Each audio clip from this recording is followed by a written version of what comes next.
창세기 42장 3에서 24절 말씀입니다. 42장. 그때에 야곱이 애굽에 곡식이 있음을 보고 아들들에게 이르되 너희는 어찌하여 서로 바라보고만 있느냐? 야곱이 또 이르되 내가 들은즉 저 애굽에 곡식이 있다 하니 너희는 그리로 가서 거기서 우리를 위하여 사오라. 그러면 우리가 살고 죽지 아니하리라. 하매 요셉의 형 10사람이 애굽에서 곡식을 사려고 내려갔으나 야곱이 요셉의 아우 베냐민은 그의 형들과 함께 보내지 아니하였으니 이는 그의 생각에 재난이 그에게 미칠까 두려워함이었더라. 이스라엘의 아들들이 양식 사러 간 자 중에 있으니 가나안 땅에 기근이 있음이라. 때에 요셉이 나라의 총리로서 그 땅 모든 백성에게 곡식을 팔더니 요셉의 형들이 와서 그 앞에서 땅에 엎드려 절하매 요셉이 보고 형들인 줄을 아나 모르는 체하고 엄한 소리로 그들에게 말하여 이르되 너희가 어디서 왔느냐? 그들이 이르되 곡물을 사려고 가나안에서 왔나이다. 요셉은 그의 형들을 알아보았으나 그들은 요셉을 알아보지 못하더라. 사랑하는 형제 여러분, 5월 32일 월요일 저녁 묵상에 오신 것을 환영합니다. 하나님은 풍년과 흉년을 사용해서 요셉을 애굽의 막강한 실세 권력자로 세우시고 계신데요. 먼저는 요셉이 애굽 왕의 꿈을 해몽한 그대로 7년 풍년 뒤 흉년이 시작되었다는 점과 흉년에 대비할 방안을 제시한 자라는 점에서 마치 애굽의 운명이 요셉의 손에 달린 듯 느껴졌을 것입니다. 그래서 막강한 실세 권력자가 되었어요. 요셉은 총리가 되어서 애굽의 2인자로서 애굽의 곡식을 관리함으로 모든 사람의 생명이 요셉에게 달린 것과도 같고요. 요셉은 이 기회에 애굽을 흔들림 없는 강대국으로 부상시켰고 바로의 권력을 강화시켰습니다. 이제 요셉의 힘은 이스라엘 족속을 다 불러서 애굽의 가장 좋은 땅에 이주시켜서 이스라엘을 안정된 생활을 할 수 있게 해줄 충분한 권력을 갖추었습니다. 하나님은 바로 그렇게 하시기 위해서 요셉을 애굽으로 이끄신 것입니다. 이스라엘이 왜 애굽에 가야 하는지 기억이 나십니까? 이스라엘의 인구 번성을 위해서인데요. 강대국 애굽에 들어가서 안정적인 터전에서 번성하기 위한 것이죠. 이미 아브라함 때에 언약을 주신 것처럼 뭇별같이 많은 후손을 낳아서 가나안 땅에서 신정왕국을 건설하실 하나님의 계획대로 되어가는 것입니다. 그 당시에는 지구가 전쟁의 때라서 70명의 작은 부족은 전쟁에 휩쓸려서 사라져버리기 일쑤이거든요. 그런데 이제 강대국 애굽에 들어가서 안정시키면 많이 번성할 수 있을 거니까 하나님의 계획이 바로 그거였습니다. 요셉은 출애굽 후에 가나안에 하나님의 신정왕국을 건설하실 것과 왕이신 그리스도가 태어날 것까지 다 알았습니다. 하나님의 일련의 언약들을 묵상해 보면 일관된 목표가 바로 그것임을 다 알 수 있습니다. 그래서 요셉의 행보 하나하나는 하나님과 완전히 밀착 동역되어 있어요. 7년 풍년에 방심하지 않고 흉년을 대비한 것이 그렇고요. 흉년이 오기까지 인내로 기다린 것이 그렇습니다. 앞으로는 더욱 세밀하게 하나님과 동역된 요셉을 만날 수 있을 것입니다. 지난 7년 동안 고향에 대한 요셉의 마음이 어떠했을까요? 얼마나 그리웠겠습니까? 내가 살아있는 것을 아버지는 아실까? 아버지가 지금까지 살아계시기는 할까? 아기였던 내 동생 베냐민은 잘 자랐을까? 베냐민이 형들에게 해코지를 당하지는 않았을까? 흉년에 굶어 죽은 사람은 없을까? 어서 곡식을 사러 형제들이 와야 할 텐데 근데 오면 어떻게 할까? 내가 요셉이라고 알릴까 말까? 아니야. 나를 알리기 전에 해야 할 일이 있어. 자, 이런 생각들을 했을 거예요. 형들이 와도 요셉이 자신을 형들에게 나타낼 수 있으려면 형들에게 두 가지가 반드시 있어야 합니다. 첫째로 죄를 완전히 버려서 다시는 반복하지 않을 만큼의 회개, 그 회개가 있어야 하는데요. 마음으로만 아니라 행동으로 증명되어야 합니다. 둘째로 공동체를 위한 희생적 형제 우애를 보여야 합니다. 형제들의 그 죄가 너무 끔찍한 죄였잖아요. 형제를 죽이는 죄, 죽이려던 죄. 그러니까 온전한 회개가 되어야 되고 형제 우애가 나타나야 되는 것이죠. 과거의 사건 한 가지만 회개를 한다 해서 될 일도 아닙니다. 사건 하나만 회개한다는 것은 진정한 회개도 아니고요. 형들은 시기와 질투가 가득하고 잔인하기 때문에 완전한 회개가 아니면 언제든지 다시 형제를 시기 질투할 수 있고 공동체의 위기 상황이 또 발생할 수 있는 것입니다. 형제를 미워하여 살해하는 죄였으니 회개가 실천적인 형제 사랑으로 나타나야만 하는 것입니다. 어떻게 이 일이 이루어질 수 있을까요? 하나님이 특별히 사랑의 징계를 주심으로 이루어질 것입니다. 요셉은 자기에게 권세가 주어진 이유가 바로 그 일, 하나님의 사랑의 징계를 할 것을 알고 또한 기다렸습니다. 흉년 2년 차에 드디어 야곱의 아들들이 곡식을 사러 애굽으로 갑니다. 그런데 요셉이 보고 싶어하는 아우 베냐민은 빠졌어요. 야곱은 라헬이 낳은 아들들만 사랑하는데요. 아들 요셉을 잃은 충격이 컸던 아버지 야곱은 막내 베냐민은 잃지 않으려고 특별히 보호하는 것입니다.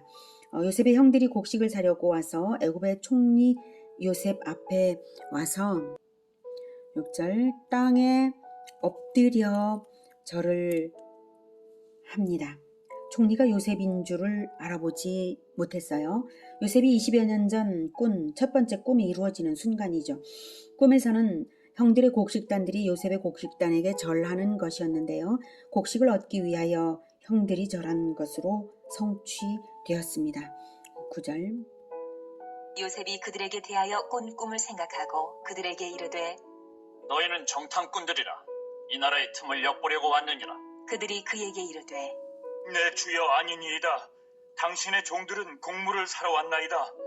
우리는 다 한 사람의 아들들로서 확실한 자들이니 당신의 종들은 정탐꾼이 아니니이다.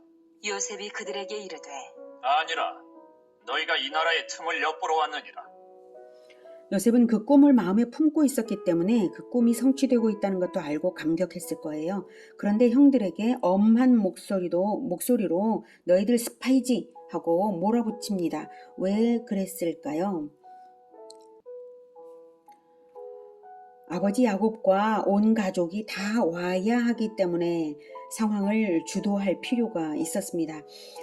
당시 애굽은 곡식이 많고 옥토가 펼쳐져 있는데 사방은 트인 나라여서 사방의 많은 나라들이 애굽에 스파이를 보내어 정탐을 하곤 했기 때문에 곡식을 팔면서도 스파이인가 아닌가를 감시하고 있었고 그래서 스파이로 몰아붙이는 것도 자연스러운 일이었습니다. 자, 그러니 형들이 어쩌겠어요? 자기들이 스파이가 아니라는 것을 증명할 방법이 없으니까 10명이나 몰려온 것도 한 형제들이라서 그렇지 스파이가 아니라는 것을 알리려고 애를 썼습니다. 10명이 형제인 것이 증명되면 의심이 풀릴 것이라고 생각을 했겠죠. 그래서 13절 그들이 이르되 당신의 종 우리들은 12형제로서 가나안 땅 한 사람의 아들들이라. 막내 아들은 오늘 아버지와 함께 있고 또 하나는 없어졌나이다. 요셉이 그들에게 이르되 내가 너희에게 이르기를 너희는 정탐꾼들이라 한 말이 이것이니라. 너희는 이같이 하여 너희 진실함을 증명할 것이라. 바로의 생명으로 맹세하노니 너희 막내 아우가 여기 오지 아니하면 너희가 여기서 나가지 못하리라. 너희 중 하나를 보내어 너희 아우를 데려오게 하고 너희는 갇히어 있으라.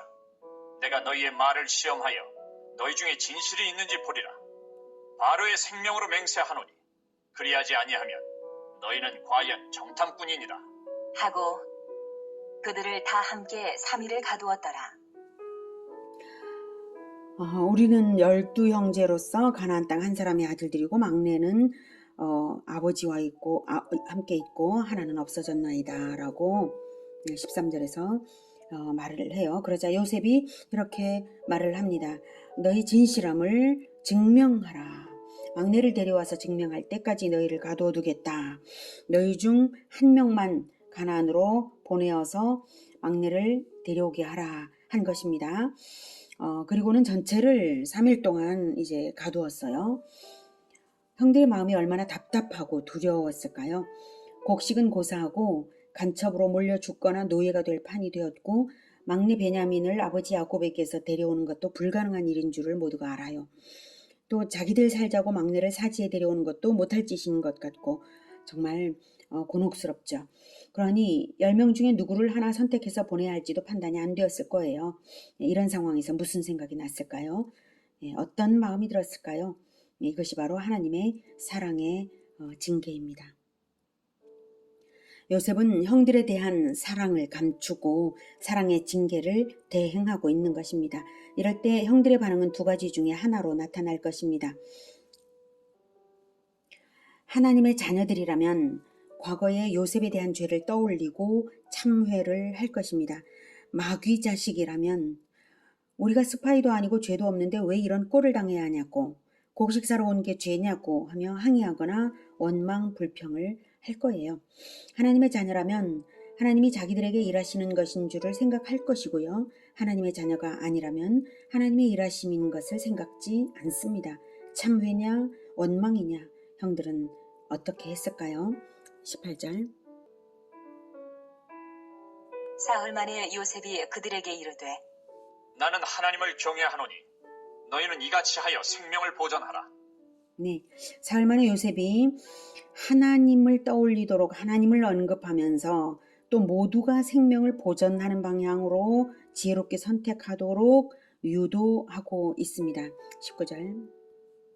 너희가 확실한 자들이면 너희 형제 중 한 사람만 그 옥에 갇히게 하고 너희는 곡식을 가지고 가서 너희 집안의 굶주림을 구하고 너희 막내 아우를 내게로 데리고 오라. 그러면 너희 말이 진실함이 되고 너희가 죽지 아니하리라. 하니 그들이 그대로 하니라. 네, 요셉의 제안은 전체를 언제까지 가둘지 원래 알 수 없는 상황이었죠. 이제 한 사람만을 인질로, 요셉의 제안은 한 사람만을 인질로 잡아두겠다는 것이에요. 한 사람만 보내겠다고 했었는데 이제는 한 사람만을 인질로 잡아두겠다 했고, 온 집안이 다 먹고 살 만큼 곡식도 주겠다는 것이고요. 막내를 데려오면 인질된 한 사람도 다 살 수 있다는 것이죠. 그러니까 형들이 그러겠다고 했습니다. 자, 그런데 더 진전된 상황이니까 살았다, 이젠 됐다, 한 명만 남기고 떠나면 난 살았으니까 됐다, 야 우리 빨리 한 사람 정하자, 가위바위보로 정할까? 이런 식으로 방법적으로 반응한 것이 아니라 여전히 근심이 가득했습니다. 21절. 그들이 서로 말하되 우리가 아우의 일로 말미암아 범죄하였도다. 그가 우리에게 애걸할 때에 그 마음의 괴로움을 보고도 듣지 아니하였으므로 이 괴로움이 우리에게 임하도다. 루벤이 그들에게 대답하여 이르되 내가 너희에게 그 아이에 대하여 죄를 짓지 말라고 하지 아니하였더냐. 그래도 너희가 듣지 아니하였느니라. 그러므로 그의 핏값을 치르게 되었도다.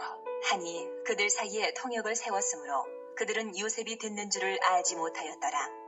요셉이 그들을 떠나가서 울고 다시 돌아와서 그들과 말하다가 그들 중에서 시므온을 끌어내어 그들의 눈앞에서 결박하고, 네, 다행히도 형들은 회개의 마음이 들었던 것입니다.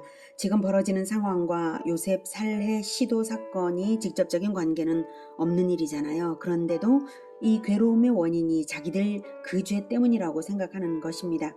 하나님을 두려워하는 마음이 있어서 그렇습니다. 하나님을 두려워하지 않는 사람이라면 그게 뭐 그건 그거고 이건 이거지 이렇게 생각하고 억울하다고만 할 거예요. 그러나 형들은 정말 다행히도 하나님을 두려워할 줄 알았고 인생사가 다 연관이 있고 하나님이 반드시 죄의 대가를 치르게 하신다는 생각에 핏값을 치르게 되었도다. 핏값을 치르게 되었도다 라며 두려워하고 애통했습니다. 그 말을 들은 요셉이 울컥하고 터지는 울음을 참지 못하여서 얼른 자리를 피해 숨어서 울고 돌아오는데요. 요셉의 눈물의 의미가 무엇이겠습니까? 한 맺힌 게 생각나서가 아닙니다. 형들이 회개하기를 간절히 바랐는데 그 소망대로 정말로 회개하는 말을 들으니까 감격하고 감사해서 울었습니다. 요셉은 형들의 성품을 알기 때문에 걱정이 없을 수가 없었어요. 형들이 회개하는 마음을 가져야 할 텐데 또 형제 하나를 희생시키려고 들면 어떡하지? 이런 생각이 들 때에 간절한 기도가 나올 수밖에 없었을 거예요. 시험을 하면서도 말이죠. 그래서 이 순간 감격과 감사의 눈물을 흘린 것입니다. 그러나 아직 다 된 것은 아니에요. 회개가 온전하게 되려면 시험의 단계가 더 남았습니다.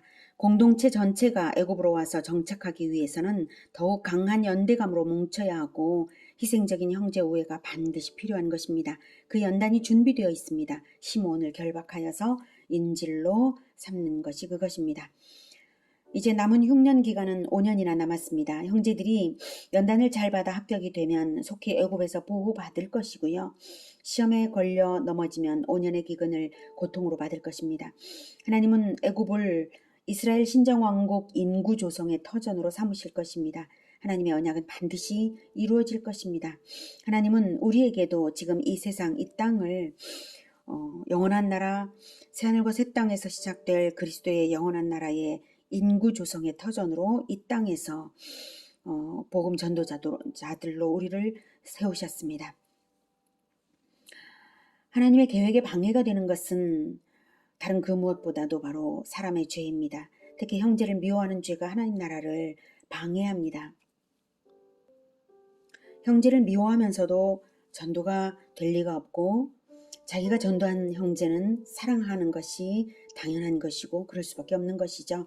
그런데 미워하는 마음이 있다면 그것은 분명히 하나님 나라 건설을 방해합니다. 이 문제가 해결되어야 하나님 나라 건설로 들어간다는 것을 오늘 이야기를 통해서도 알 수 있죠. 사랑하는 형제 여러분, 우리가 하나님의 자녀이지만 마음에 미움의 찌꺼기가 남아있다면 하나님이 사용하시기 적당치 않습니다. 조금이라도 있다면 오늘 그 미움을 버리시기를 축복합니다. 마음의 상처를 온전히 버리고 하나님의 은혜만을 묵상하던 요셉은 형제를 미워하기는커녕 그들의 회개를 위해 하나님께 아름답게 협력되고 있습니다. 언약을 기억하며 하나님의 은혜를 묵상하는 것이 중요한 비결입니다. 예수님이 내 죄를 짊어지고 십자가에서 죽으시며 하나님께 우리의 죄사함을 위하여 기도를 올려드린 것을 생각해 보십시오. 우리의 공로가 하나도 없는데도 하나님께서는 예수님의 피를 보시고 우리에게 언약을 이루실 것입니다. 예수님이 왕으로 오실 것을 생각해 보세요. 예수님이 오셨을 때 우리를 기뻐하실 모습도요. 가나안 땅과는 비교할 수 없이 좋은 영원한 땅, 새하늘과 새 땅을 함께 받을 것을 생각해 보십시오.